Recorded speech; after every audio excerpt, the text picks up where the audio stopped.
L'été bat son plein et la télévision est en pause, c'est vrai, mais plus pour très longtemps. La rentrée approche. Cette semaine, on va s'intéresser à celle du groupe M6.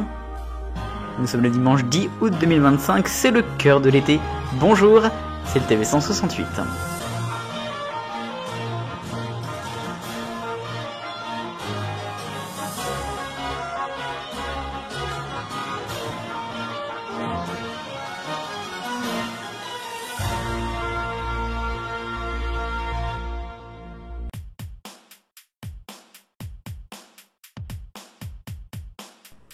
Après s'être intéressé les semaines passées au groupe TF1 puis au groupe France.tv, il est l'heure maintenant de partir sur M6 et surtout le groupe bien sûr, M6 mais aussi W9, Sister, Gulli, puis je vous montrerai très rapidement Paris Première et Teva. C'est toujours assez intéressant de voir les différences entre les communiqués. Pour vous faire un résumé, cette saison pour M6 sera quand même très importante en termes d'audience. Pour W9, c'est vraiment une grande année. Gulli, c'est qui tout double. On va regarder ça en détail donc avec le communiqué de rentrée. Et on va s'intéresser cette semaine à M6 et à ce qui est prévu pour la rentrée globalement pour la saison 2025-2026. Une saison qui va être marquée par un tournant décisif pour le groupe. Pour cette rentrée, nous changeons de dimension, je cite les mots de David Larramendi, qui est le président du groupe. Alors pour ce qui est de M6 d'abord, on va s'intéresser d'abord à la chaîne mère, une saison qui est placée sous le signe de l'innovation, avec des événements et de la performance. On pense bien sûr en ligne de mire à l'arrivée des droits de la Coupe du Monde de football 2026, et puis bien évidemment aussi quelques nouveautés, et au final, peut-être faire revivre un petit peu les audiences de la chaîne qui sont très compliquées à part quelques marques sûres. Alors on va d'abord s'intéresser aux fictions françaises, évidemment Nouveau Jour, feuilleton lancé au début de l'été et qui est déjà déprogrammé, on va en reparler dans le rayon actu. Oui, je précise que ce dossier a été élaboré au tout début du mois de juillet. Pour ce qui est des autres fictions, il y aura Ma femme est une espionne, Belphégor, mais aussi Triple Jeu, sans oublier Pour Emma et Brigade Anonyme. On parle bien sûr de Scène de ménage qui va revenir je crois d'ici un peu plus de 2 semaines sur M6 en access, et ce pour une nouvelle saison. Et puis il y aura aussi 2 spéciales de En famille des vacances bien corsées, et 2 spéciales également de Caméra Café Tu en veux encore. Ce sera à suivre sur M6. Pour ce qui est maintenant des divertissements, là c'est une partie comme vous le savez qui nous intéresse très particulièrement. Vous avez vu cet été le jeu 99 à battre qui n'a pas mal marché en soi avec Eric Antoine et Juju Fitcats. Mais il n'y a pas que ça, il y aura aussi un nouveau jeu Pandore, une seule règle de ne pas ouvrir la boîte, présenté donc par Olivier Mine, qui arrive de la chaîne et qui est le recrutement de cette rentrée. On aura aussi Murder Party au musée, on a déjà eu je crois quelques épisodes là cet été, avec Francis Huster. On retrouvera Shaolin, avec 7 personnalités dans un voyage bouleversant. On y retrouve par exemple notamment Gérard Vives. Et puis il y aura aussi Quel est l'âge de votre cerveau? Là c'est une émission qui sera présentée par Olivier Mine. On retrouvera une autre émission d'Olivier Mine, le maillon faible, c'est ce pourquoi finalement il arrive sur la chaîne. Le jeu va revenir, il sera en access, en hebdo, sur M6, donc potentiellement le samedi. Et puis on retrouvera aussi les spéciales de La Roue de la Fortune qui va continuer avec Eric Antoine. On retrouve des magazines bien sûr avec Être une femme dans les années 60, la grande expérience. Mais il n'y aura pas que ça, on a aussi Mission Travaux, ma maison est un chantier avec Laurent Jacquet. Et puis on a vu un numéro là très récemment de Ma rénovation et la plus belle de France, avec Stéphane Rothenberg et Sophie Ferjani. Puis on retrouve aussi Laurent Jacquet d'ailleurs. Pour ce qui est de Cyril Lignac, il sera bien sûr toujours là. On imagine bien sûr un retour de C'est tous en cuisine. Et puis aussi, rendez-vous chez Cyril Lignac. C'est une production qu'il préparera. Du côté des divertissements musicaux, il y aura Notre-Dame de Paris, les grandes retrouvailles 25 ans après, mais aussi des documentaires avec par exemple Céline raconte 2, mais aussi les nouveaux français 100 ans d'immigration, comme les années collège. Ça, c'est une production qui va ressembler à ce qu'on avait vu en fin de saison dernière, Un an au collège Jean Vilar. Pour ce qui est du documentaire People, il y aura Hallyday par David. Et puis bien sûr du cinéma, avec quelques films. Alors Mulan, je crois, a déjà été diffusé cet été. Élémentaire, ce sera dans quelques jours. Et puis d'autres films qui arriveront bien sûr. Je crois, sans vouloir me dire de bêtises, qu'il y aura aussi le film Mario, sûrement à Noël. Je crois que c'est M6 qui avait les droits. Pour les séries internationales et les acquisitions culte qu'on a vu notamment, donc c'est la nouvelle Love Story. On aura aussi Lockerbie, Attentat en plein vol, ou encore Matlock. Hunting également, chasseur de criminels.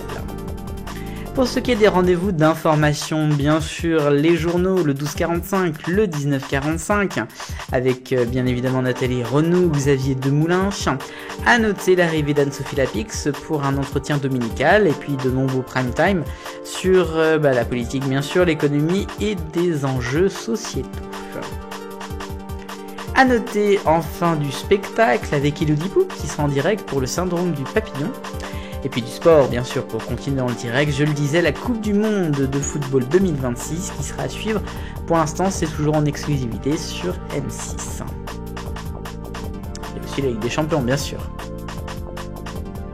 Et puis donc, en résumé, retour de nombreuses marques fortes.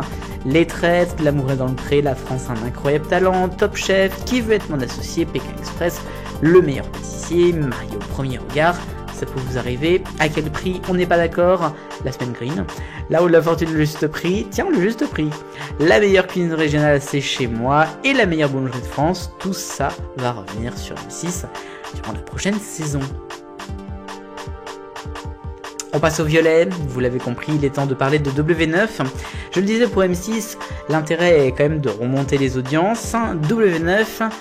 L'intérêt, c'est surtout de ne pas rater la rentrée et de cet fameux événement, donc l'arrivée de Cyril Hanouna avec son tout beau tout neuf qui sera l'événement lundi 1er septembre à 18h45.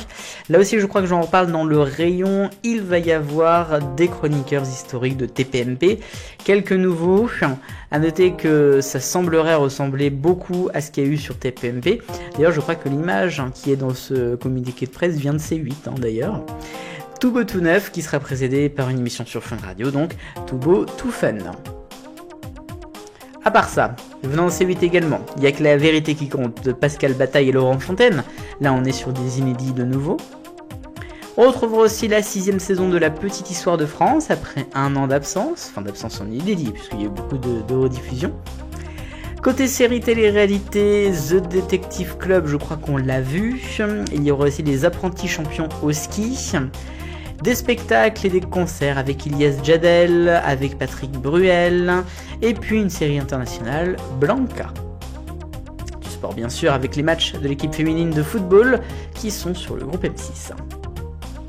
Du cinéma aussi, je vous laisse regarder, et puis le retour des incontournables avec Les 50, Le Cerveau, The Power, L'île de la Tentation, Enquête d'action, enquête criminelle, NCIS, Kaamelott, l'hebdo de la musique, le double expresso RTL2 ou encore Malcolm. Et après on passe en rose. Alors c'est toujours dingue de se dire que Sister est d'abord dans les dossiers de presse, comme souvent dans les grilles aussi, alors que Gulli maintenant est en 12, enfin elle était déjà devant Sister en fait, mais bon, non, on laisse Sister devant. À noter que évidemment, si on suit l'historique du groupe M6, Sister est arrivé avant puisque Gulli n'a été racheté qu'en 2019. Bon, bref, c'est juste une petite digression comme ça pour ma pomme. 2024 donc qui a vu la chaîne progresser et égaler son record d'audience. Sister continue à surperformer. Bon, à suivre, j'ai envie de vous dire, parce que moi je les vois pas les surperformances. si, en soi, elles y sont notamment sur les cibles, mais pas forcément sur le nombre de téléspectateurs par exemple. Alors cette année, eh bien, il y aura un seul événement pour la chaîne, c'est le retour de C'est du propre pour une nouvelle version qui sera présentée désormais par Aurore et Célia. Il y aura aussi le retour eh bien, de La vie secrète des supermarchés pour une saison 3. La vie secrète des commerçants, elle, a été diffusée en début d'été. Et puis il y aura une saison 6 en hiver pour les Reines de la Route. On retrouvera une série internationale, elle est diffusée actuellement je crois, Une affaire privée. Et puis du cinéma bien sûr, Super Forte ou Super Cata, à vous de choisir. On retrouvera bien sûr aussi le retour des marques fortes, Vu le camping, Vacances en famille, ou encore Objectif maison, Chantier en famille, et d'autres qui arriveront au fil de la saison pour agrémenter les prime time de Sister. On continue avec le vert et évidemment un gros morceau de cette rentrée Gulli. Gulli désormais c'est la chaîne 12. La chaîne 12. Oui. Alors Gulli évidemment c'est un petit peu la rentrée des plus grands rendez-vous puisque la chaîne se doit être à la hauteur de sa nouvelle numérotation. Va-t-elle pouvoir grappiller des parts de marché et remonter peut-être au-delà des 1,5% à suivre. En tout cas, c'est pas vraiment ce qui est dans le dossier qui va faire saliver les enfants et les adultes. Bon, on va voir ce qu'il en est. D'abord dans les divertissements, le meilleur pâtissier, le grimoire de Mercotte. Ça c'est sûrement pour Gulli Pram. On aura aussi Norbert Tarrer qui participera. Down the Road, c'est un road trip avec des jeunes porteurs de trisomie 21 qui seront au Canada notamment. Et puis on aura Battle Boats, le tournoi des champions, avec bien sûr Cartman et Issa Doumbia. Lego Masters USA, les rois de la brique, saison 5. On a vu Total Wipeout cet été pour la saison 9. Et puis Cannonball, là c'est à l'antenne, c'est tout nouveau et c'est sur Gulli. Côté série d'animation, on retrouvera Jurassic World, la théorie du chaos. Et puis bien sûr les Marsupilami, Underdog. Et puis quelques cinémas, je crois que les Trolls 3 ont été diffusés très récemment, je me dis peut-être une bêtise. Il y aura aussi En Avant ou encore La Super Pat Patrouille, le film. Et puis retour des marques fortes, bien sûr, Unicorn Academy, Star Wars, Spidey et ses amis extraordinaires, Bienvenue chez les Loud, Bob l'éponge, les Sisters, Idéfix et les Irréductibles. Je vais passer très rapidement sur le rang, j'ai encore du vert après. Il s'agit des programmes de Paris Première, alors avec très très bon pour le rendez-vous incontournable, mais aussi la revue de presse, les grosses têtes. Et puis je vous laisse après regarder ce qui se passera dans les documentaires, dans les festivals, dans les cinémas aussi, pourquoi pas. A noter quand même que je crois il y aura une spéciale Coluche et Thierry Leluron qui sera proposée sur Paris Première cette saison, une soirée spéciale 40 ans de leur mariage. Pour ce qui est de Teva, donc, pareil, un magazine pour piquante, des documentaires aussi surtout, quelques soirées continues et puis quelques séries qui sont inédites en exclusivité donc sur Teva. Enfin, quelques mots de M6+, donc, qui aura toujours de plus en plus de contenu. Je rappelle 30 000 heures de contenu avec beaucoup de divers programmes. A noter, à partir du 7 septembre prochain, la NFL sera diffusée en direct et gratuitement, avec notamment une rencontre chaque dimanche à 19h. Il y aura aussi des séries d'animation, on parle par exemple de Détective Conan. Et puis K comme Corée, quelques productions originales, certaines que l'on connaît. Et puis donc des séries incontournables qui seront proposées, et le sport, donc je le disais. Et bien voilà, c'était le dossier de presse de cette rentrée pour le groupe M6. Comme je le disais, c'est une rentrée très importante pour M6, un événement pour W9, bon, Sister, RAS, et Gulli, c'est un peu la rentrée de tous les dangers. Et on va suivre ça tout au long de la saison, bien sûr, dans le TV 168. Et ce, avec beaucoup d'attention.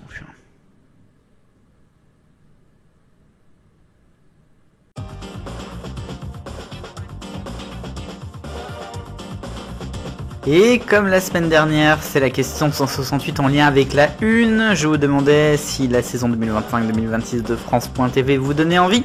Vous avez en majorité à répondre que oui, 59%. Ensuite le non, 21%. Et 20% seulement pour moyennement. Nouvelle question cette semaine, c'est la même. La saison 2025-2026 du groupe M6 vous donne-t-elle envie ?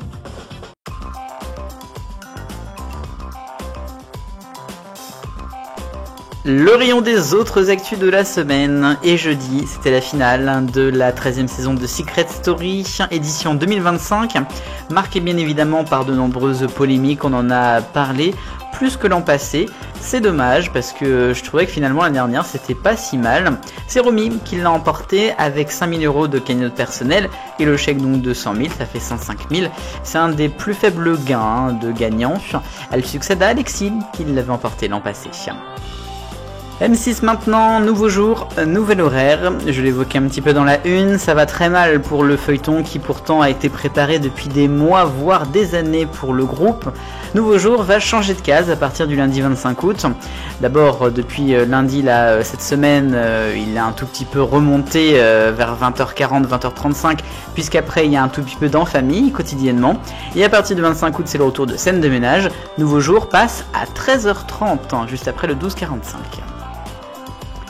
W9 maintenant, tout beau, tout vieux, c'est peut-être le nom de la nouvelle émission de Cyril Hanouna qui chaque jour durant le mois d'août va dévoiler quelques informations sur son émission et notamment sur son équipe. On a appris cette semaine que sur la première il y aurait Raymond, Géraldine Maillet, Olivier d'Artigol ou encore Valérie Benaïm.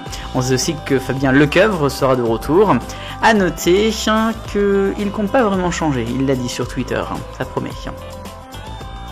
Et puis dernière information de ce rayon, on va parler de TF1 série film puisque Amour, Gloire et Beauté sera désormais proposé uniquement sur la chaîne. Sur TF1 c'est terminé, en tout cas à partir du mois de septembre. Bonjour sera allongé jusqu'à 10h et ensuite le téléshopping. Alors on verra si au mois de janvier avec la fin du téléshopping on aura un retour ou pas d'Amour, Gloire et Beauté. En tout cas ça fait depuis l'année dernière que le feuilleton est diffusé en inédit d'abord vers 6h30 du matin sur TF1 série film, c'est-à-dire à l'au bout du monde.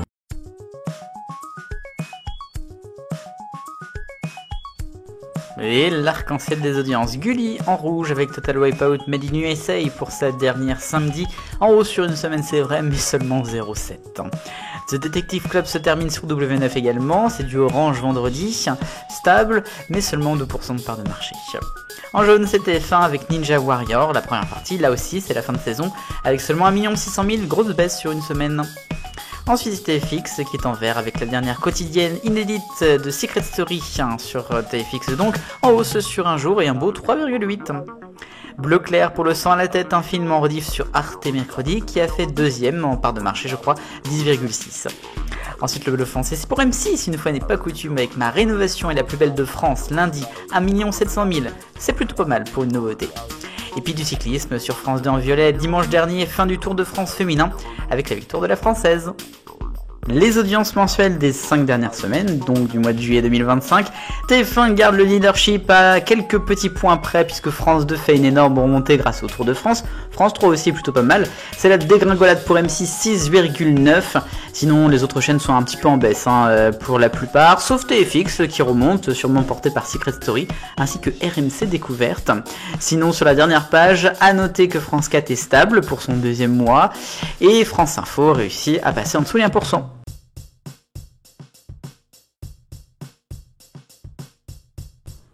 Et enfin, en hommage à deux personnes qui ont marqué de près ou de loin la télévision et le monde des médias en général.